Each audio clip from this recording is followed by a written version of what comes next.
अलल पंख अनुराग है, सुन मंडल रहे थी, दास गरीब उदारिया मोहे, सतगुरु मिले कबीर। जी हाँ, ये वाणी बोलने वाले गरीबदास जी महाराज, जिनका आज सभी सतलोक आश्रम में बोध दिवस मनाया जा रहा है। जी हाँ, अभी हमारी न्यूज़ टीम पहुंच चुकी है सतलोक आश्रम सोजत, जिला पाली, राजस्थान में, जहां पर हमने आपको लगातार 2 दिन की कवरेज दी कि किस तरीके से यहाँ पर 3 दिन का महासमागम आयोजन किया जा रहा है। दोस्तों, आज उस महासमागम का तीसरा अंतिम दिन है और जहां हमें जानकारी मिली कि आज के दिन ही गरीबदास जी महाराज को परमेश्वर कबीर साहिब जी मिले और उन्हें संपूर्ण सतलोक की गाथा बताकर तत्व ज्ञान भरकर उन्हें वापिस शरीर से छोड़ दिया था। इसके बाद गरीबदास जी महाराज ने अपने अमृत वचनों के माध्यम से ग्रंथ साहिब की रचना की, जिसकी आज सभी सतलोक आश्रम में 3 दिन तक अखंड पाठ किया जाता है। दोस्तों, यहाँ के लोगों से हमने जानकारी भी ली और आपको बताया भी कि यहाँ के लोगों का ये मानना है कि उस अमृतवाणी को सुनने मात्र से ही करोड़ों पाप नष्ट हो जाते हैं, आत्मा निर्मल होती है। और इतना ही नहीं, संत गरीबदास जी महाराज की वाणी में इतना असर है कि एक बेजान में भी जान डाल देता है। तो दोस्तों, आज जो संत रामपाल जी महाराज के सानिध्य में जो गरीबदास जी महाराज का बोध दिवस मनाया जा रहा है, उसका आज तीसरा दिन है, अंतिम दिन है। और आज यहाँ पर क्या खास तैयारियां की गई है, क्या क्या यहाँ पर आयोजन होंगे और कितने लोग आएंगे और यहाँ पर क्या प्रोग्राम्स होंगे, क्या लोगों के विचार है, वो संपूर्ण जानकारी हम आपको देंगे हमारी न्यूज़ मीडिया टीम के माध्यम से। तो दोस्तों, आप देख सकते हैं अभी हम जिस स्थान पर खड़े हैं, ये सतलोक आश्रम का मेन मुख्य पंडाल है, जहाँ पर सर्व साध संगत मौजूद है उस भोग की वाणी को सुनने के लिए। दोस्तों, यहाँ पर हम आपको आगे ले जाकर दिखाएंगे कि यहाँ पर और क्या तैयारियां की गई है। तो जुड़ी रहिए हमारे साथ, लगातार हम आपको जानकारी देंगे।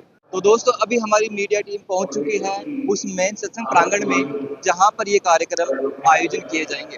दोस्तों, आपकी जानकारी के लिए बता दें, सबसे पहले हम आपको दिखाना चाहेंगे, ये है दरबार साहिब। हमें बताया गया ये दरबार साहिब है और यहाँ पर ही संत रामपाल जी महाराज की वाणी के माध्यम से परमेश्वर कबीर साहिब जी को भोग लगेगा। आप देख सकते हैं यहाँ पर सभी महापुरुष जो है वो करबद्ध खड़े हैं और एक ग्रंथ साहिब का पाठ कर रहे हैं, एक चावर सेवा कर रहे हैं और सभी लोग यहाँ पर आदर पूर्वक खड़े होकर आरती की तैयारियां कर रहे हैं। दोस्तों, दूसरी तरफ हम आपको दिखाना चाहेंगे, ये संपूर्ण संत रामपाल जी महाराज के समर्थक है जो यहाँ पर अभी मौजूद है और इस अमृतवाणी का अनूठा लाभ प्राप्त करने के लिए करबद्ध खड़े हैं। दोस्तों, कुछ ही देर में यहाँ पर संत रामपाल जी महाराज की अमृतवाणी के माध्यम से कबीर परमेश्वर जी को भोग लगेगा। तो दोस्तों, वो वाणी भी हम आपको बताएंगे और यहाँ पर लोगों से जुड़ेंगे और बातचीत करेंगे कि आखिर इस अमृतवाणी को सुनने से क्या लाभ प्राप्त होते हैं और आखिर क्यों संत गरीबदास जी महाराज का बोध दिवस मनाया गया और आखिर संत रामपाल जी महाराज के क्या उद्देश्य है, वो संपूर्ण जानकारी हम आपको देंगे। तो आइए चलते हैं एक बार इन सभी महापुरुषों से और एक एक करके इन सबसे बातचीत करते हैं। तो दोस्तों, हमारे साथ में कुछ सज्जन जुड़ चुके हैं, आइए इनसे बातचीत करते हैं और जानकारी प्राप्त करते हैं। सर नमस्कार। नमस्कार सर। सर, सर्वप्रथम तो हम ये जानना चाहेंगे कि आज संत रामपाल जी महाराज के सानिध्य में जो संत गरीबदास जी महाराज का बोध दिवस मनाया गया है, आज उसका अंतिम तीसरा दिन है। तो आज यहाँ पर क्या खास कार्यक्रम आयोजन होने वाले हैं, उसकी थोड़ी जानकारी हमें दीजिए। जी, जो संत गरीबदास जी थे उनका आज बोध दिवस मनाया गया है और ये उसका भी आज तीसरा अंतिम दिवस है। बोध दिवस क्यों मना गया है उसके बारे में आप जानना चाह रहे हैं, तो उसके लिए ये है कि जैसे ये गरीबदास जी थे, ये 10 वर्ष के बालक थे और अपने खेतों में पाली की तरह ही यानी गाय चरा रहे थे। तो वहाँ पर परमात्मा स्वयं प्रकट हुए और इनको तत्व ज्ञान दे के साथ लेके गए और वापस धरती पे छोड़ा। तो इसलिए ये बोध दिवस मनाया जाता है। और आज का क्यों महत्वपूर्ण आप ये जानना चाह रहे हैं, तो उसका ये है कि जो ये इनकी गरीबदास जी की जो वाणी है अमर ग्रंथ साहिब, उसका आज अंतिम और तीसरा दिन होता है। उसके लिए एक भोग की वाणी होती है, इसलिए ये सब इकट्ठे हो रखे हैं और भोग की वाणी के लिए सबसे ज़्यादा इम्पोर्टेंट है आज का दिन। सर, आपने अभी बताया कि भोग की वाणी लगेगी यहाँ पे और सभी श्रद्धालुजन भोग की वाणी का श्रवण करेंगे। तो हम आपसे जानना चाहेंगे कि भोग की वाणी होती है, उसमें क्या चीज़ें होती हैं, किस तरीके से होती है, क्या उसके बारे में जानकारी हमें मिल सकती है? देखो, ये भोग की वाणी में जैसे इनका अंतिम दिन जो होता है समागम का और ये पाठ का जब पूरा हो जाता है, संपूर्ण होने के बाद में जैसे आपने बाहर भी देखा होगा, कोई भी रामायण है, भागवत है, संपूर्ण होने के बाद उसका समागम होता है। उसमें जैसे कि भंडारा भी होता है, भोग की वाणी होती है, आरती होती है, और मेन महत्वपूर्ण काम लास्ट वाले दिन ही होता है। तो इसलिए ये ज़्यादा महत्वपूर्ण है सर। जानकारी देने के लिए धन्यवाद। धन्यवाद सर। दोस्तों आगे एक और सज्जन से बातचीत कर लेते हैं। सर नमस्कार। नमस्कार जी। सर हमने सुना है कि संत रामपाल जी महाराज के आश्रमों में जितने भी समागम होते हैं वहाँ पर धार्मिक अनुष्ठान होते हैं या हवन यज्ञ होते हैं, इस तरीके से कुछ 5 यज्ञ बताए गए हमें। तो क्या उसकी जानकारी हमें मिल सकती है, वो कौन से 5 यज्ञ है जो संत रामपाल जी महाराज के सानिध्य में सभी सतलोक आश्रम में मनाए जाते हैं? सर आपने 5 यज्ञ की जो बारे में जो जानकारी जानने के लिए बोला है, तो 5 यज्ञ में एक तो दान की यज्ञ होती है, एक प्रणाम की यज्ञ होती है, एक ज्ञान की यज्ञ होती है, एक हवन यज्ञ होती है। ये 5 यज्ञ होती है। तो किस तरीके से यहाँ पर वो पांचों यज्ञ संपन्न होते हैं? 5 यज्ञ ये मतलब संत रामपाल जी महाराज अपने भक्तों को ज्ञान में बताते हैं कि किस तरीके से आप ये 5 यज्ञ करोगे जब ही आपका मोक्ष होगा। तो यहाँ पे प्रणाम यज्ञ भी किया जाता है, दान यज्ञ भी किया जाता है, और ज्ञान यज्ञ परमात्मा देते ही हैं। ऐसे 5 यज्ञ समापन होते हैं। जी धन्यवाद। सबसे तो दोस्तों अद्भुत जानकारी मिली कि किस तरीके से यहाँ पर 5 यज्ञ होते हैं। इन्होंने बताया कि 5 यज्ञ होते हैं, उनमें करने से इनके जो पाप है वो नष्ट होते हैं और संत रामपाल जी महाराज की दया से सभी सतलोक आश्रम में ये हवन यज्ञ होते हैं। दोस्तों आइए और भी सज्जनों से बातचीत करते हैं और जानकारी प्राप्त करते हैं। तो दोस्तों आइए एक सज्जन से और बातचीत कर लेते हैं। सर नमस्कार। सबसे सर हमने सुना है कि यहाँ पर प्रसाद भी तैयार किया जा रहा है, क्या उसके बारे में थोड़ी जानकारी देंगे? जी, ये परमात्मा का प्रसाद है जी, जिसमें परमात्मा की वाणी बोली जाती है, जिसमें अखंड पाठ चल रहा है जो गरीबदास जी महाराज का, उसी के द्वारा मंत्रों के उच्चारण करके इस प्रसाद को अमृत प्रसाद बनाया जा रहा है। प्रसाद में क्या बनाया गया है सभी लोगों के लिए? प्रसाद में हलवा राम बनाया गया है जी। किस तरीके से ये हलवा प्रसाद तैयार होता है और बाद में किस तरीके से वितरण होगा?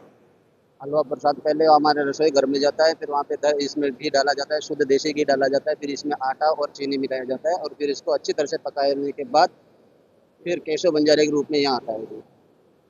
तो सर यहाँ पे तो लाखों की संख्या में श्रद्धालु जन एकत्रित हो रखे हैं, तो क्या ये प्रसाद सभी को दिया जाएगा या विशेष जो सेवादार है उन्हीं को दिया जाएगा? नहीं जी, जितनी भी संगत आश्रम में आएगी उन सबको दिया जाएगा, और दिन में 4 टाइम ऐसे हलवा बनता है और चारों टाइम ही सबको दिया जाता है जी। जी धन्यवाद। तो दोस्तों बहुत ही अद्भुत जानकारी मिली कि यहाँ पे जितने भी श्रद्धालु जन इस सतलोक आश्रम में प्रवेश करते हैं उन सभी के लिए यहाँ पर एक मीठा आश्रम का तैयार हलवा प्रसाद किया जाता है और वो सभी श्रद्धालु जन को वितरित किया जाता है। आइए और भी लोगों से बातचीत करते हैं और जानकारी प्राप्त करते हैं। दोस्तों जानकारी बहुत ही अद्भुत मिल रही है कि किस तरीके से यहाँ पर सतलोक आश्रम में गरीबदास जी महाराज का बोध दिवस मनाया जाता है और बहुत ही धार्मिक और अनूठे तरीके से इस समागम का अंतिम दिन मनाया जा रहा है। आइए और भी बातचीत कर लेते हैं। तो दोस्तों पहले आपको दिखाना चाहेंगे, देखिए यहाँ पर लगातार संत रामपाल जी महाराज के जय जयकारों से जय घोष से ये पूरा सत्संग प्रांगण गूंज उठा है और यहाँ पर जय जयकार ही जय जयकार चारों तरफ हो रही है और इस आरती की तैयारियां शुरू हो रही है। आइए एक सज्जन से और बातचीत कर लेते हैं और विचार जानते हैं। नमस्कार जी। नमस्कार। सर सर्वप्रथम आपसे ये जानना चाहेंगे आप कहाँ से आए हैं? मैं जोधपुर से हूँ। जी सर आप कहाँ से आए हैं? जोधपुर से। अच्छा आप दोनों जोधपुर से आए हैं। तो सर हमें ये बताइए कि आज यहाँ पे आपके आने का कारण क्या रहा? आज हम 3 दिन से यहाँ रखे हैं। 3 दिन का यहाँ पर समागम चल रहा था, तो आज लास्ट दिन है। परमेश्वर की अमरवाणी का पाठ का जो संपूर्ण होने जा रहा है, तो उस अखंड के वाणी का पाठ जो है चालू संपूर्ण में चालू होगी, वाणी चलेगी। संत रामपाल जी महाराज के जो 3 दिन का भंडारा चलता है, इसमें कई तरह के कार्यक्रम 3 दिन चले थे। कल प्लेट डोनेशन का कार्यक्रम चला था। तेज मुक्त रमेणी जो हमारे संत रामपाल जी महाराज समाज में कई तरह के जो बुराइयां हैं उनको मतलब जड़ से खत्म कर रहे हैं।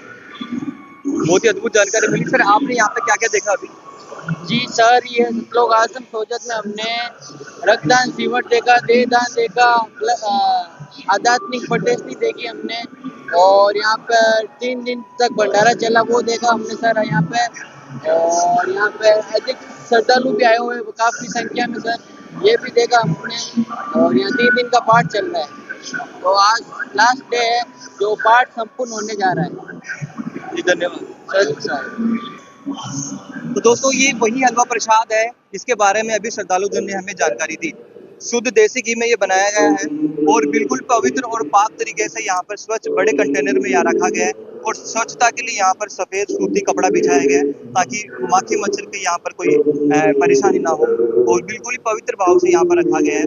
और इस अमृतवाणी का पाठ चलने के बाद, भोग लगने के बाद, ये अमृत प्रसाद सभी श्रद्धालुजनों को वितरित किया जाएगा। दोस्तों थोड़ी देर में आप देख सकते हैं यहाँ पर वाणियां चलनी शुरू हो चुकी है, और यहाँ पर एक सज्जन आप देख सकते हैं आरती की थाली हाथ में लेकर खड़े हैं, और यहाँ पर भोग की वाणी लगना शुरू हो चुकी है। दोस्तों आप देख सकते हैं यहाँ पर एक व्यक्ति चवर सेवा कर रहे हैं, एक व्यक्ति बैठकर यहाँ पर ग्रंथ साहिब का पाठ कर रहे हैं, और एक व्यक्ति यहाँ पर आरती लेकर हाथ में आरती लेकर खड़े होकर यहाँ पर कबीर साहिब जी की स्तुति कर रहे हैं। दोस्तों यहाँ पर बहुत ही अद्भुत और ये अलौकिक नजारा हमें देखने को मिल रहा है। दोस्तों आप देख सकते हैं यहाँ पर जितने भी लाखों श्रद्धालु जन आए उनको दर्शन करने में कोई व्यवधान पैदा ना हो, इस कारण से यहाँ पर बड़ी बड़ी यहाँ पर एलईडी स्क्रीन लगाई गई है जहाँ पर ये भोग की वाणी चलाई जा रही है। दोस्तों ये एलईडी स्क्रीन सिर्फ पुरुषों की तरफ ही नहीं, हम आपको दिखाना चाहेंगे महिलाओं की तरफ भी लगी हुई है, और दोनों तरफ बिल्कुल ही समभाव करके यहाँ पर व्यवस्थाओं की व्यवस्था की गई है, सुचारू रूप से चले, इस कारण से यहाँ पर सभी व्यवस्थाएं यहाँ पर की गई है।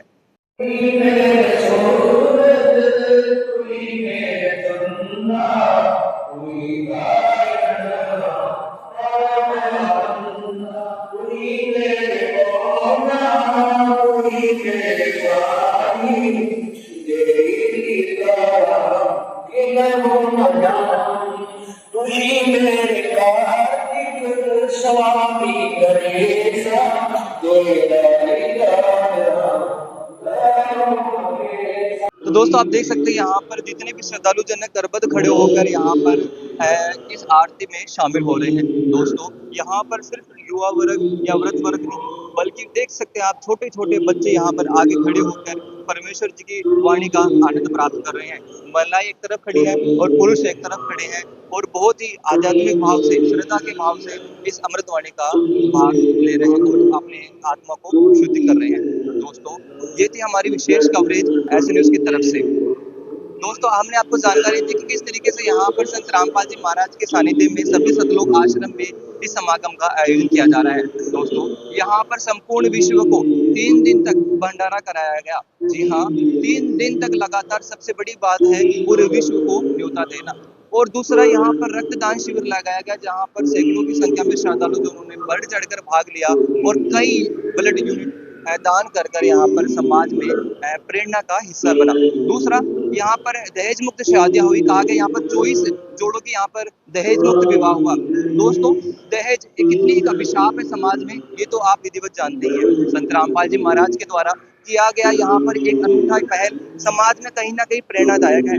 और यहाँ पर बताया गया कि आध्यात्मिक प्रदर्शनी भी लगाई गई, जिसमें सभी धर्मों के पवित्र ग्रंथ रखे गए, और जितने भी यहाँ पर लोग यहाँ पर आए आश्रम के अंदर, उन्हें उस आध्यात्मिक प्रदर्शनी को देखने का मौका मिला। और वहाँ पर रखे जो ग्रंथ है, चारों वेद, कुरान शरीफ, बाइबल, गुरु ग्रंथ साहिब, सभी धर्मों के पवित्र ग्रंथ यहाँ पर रखे गए, और यहाँ पर एक एक प्रमाण करके उन्हें सच्चाई बताई गई, और वाकई में भक्ति की विधि क्या है, वे वर्शिप क्या है, वो जानकारी दी गई। दोस्तों ये थी हमारी विशेष कवरेज ऐसे न्यूज की तरफ से। हम अंत में यही आपसे इजाजत चाहते हैं। मैं रिपोर्टर पारस, कैमरा में नितेश के साथ इजाजत चाहते हैं। धन्यवाद। ऐसे न्यूज, सच जो आप जानना चाहते हैं।